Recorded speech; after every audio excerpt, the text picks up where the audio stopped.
This is hilarious. This is so hilarious to us. Not just because, we're one arm's distance from almost living this life.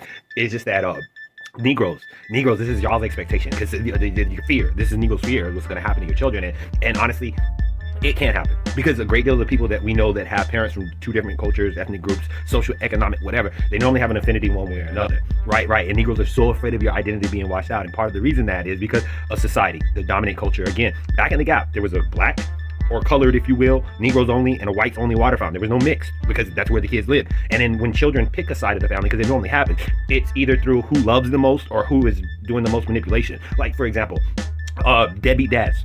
Some of these deadbeat dads are not 1,000% responsible for being deadbeat dads. When you see these baby mamas going off about their dads and then these baby mama memes, and ain't better baby mama memes, those are flags that they are probably part of the reason, because if they'll tell all their business out in public to the world, and they're only their side of the story to the world, what do you think that man has to go home to deal with?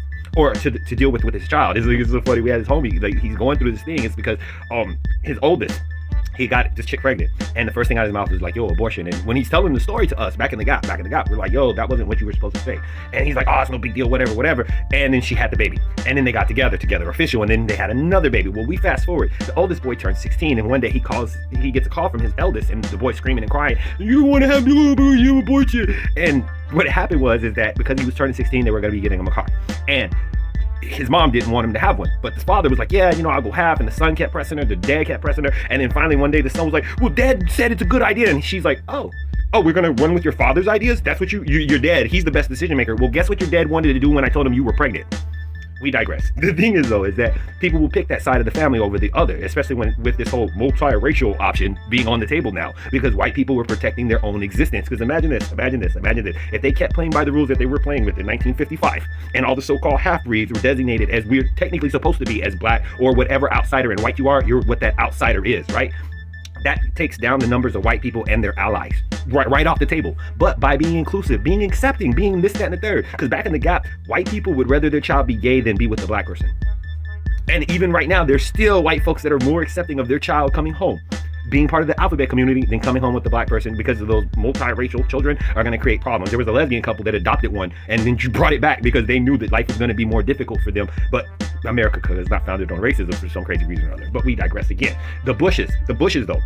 We remember one of the Bush mothers was like, I love my brown grandbabies, because no one had taught her that you're not supposed to say things like that in public. The whole critical race theory, that they don't want everybody being more racially sensitive or aware of the historical items that took place to get us to where we are here today, right? There was a whole bunch of uproar and everybody was mad about it, but people, like they forgot and let it go. And then on top of it, that was, to us and a great deal of people, it was a political move. You're Bush. That's Texas political royalty. You marry somebody that's Mexican-ish or whatnot. Now you got a whole bunch of voters talking about, look, the family accepted one of ours. So are y'all seeing how these politics and things of this nature work? Or are we just the one that's picking on? Never mind. See, the meat is managing our kids. Like, again, honor thy mother and father. Like we used to tell our Mexico nephew all the time when he was little, learn Spanish. When he got a little bigger, learn Spanish. When he got a teenager, learn Spanish. And he was like, you learn Spanish. We were steady on him about it, and he just elected not to. Now, we don't know the moving pieces. We never asked that grown man now why he never learned Spanish, albeit we still be on him like, hey, Rosetta Stone, we heard good things about it. Like we're in his ear still to this day, and he's a grown man. Normally we tell people one time and let it run, but sometimes the knucklehead in our bloodline, it is what it is. But yeah, y'all start playing the colorism game too. Oh, but look, they're not. And well, of course, because you don't want somebody doing like they do with the Dawes Act, where they did the $5 Indians. You would give $5 and they'd write you in as native, so then that way you could get land. That's why a lot of white folks are walking around talking about, I'm 164th, blah, blah, blah. Those aren't the kind of quote unquote mixed people, or people from mixed lineage, we should say, that we need on the team for allyship, because those folks will be manipulated and brought to the white side. The racism is dead. There's no need for critical race theory side. That's what happens when you let them go. Because you let them go and ostracize them, because Negroes have picked up the moniker of picked up the habit of going, oh, but y'all aren't really black because your parents, you know what I mean? But still, not one Negro can come up to us and tell us that Brother Malcolm, Shabazz, however you want to call him, right, was part white.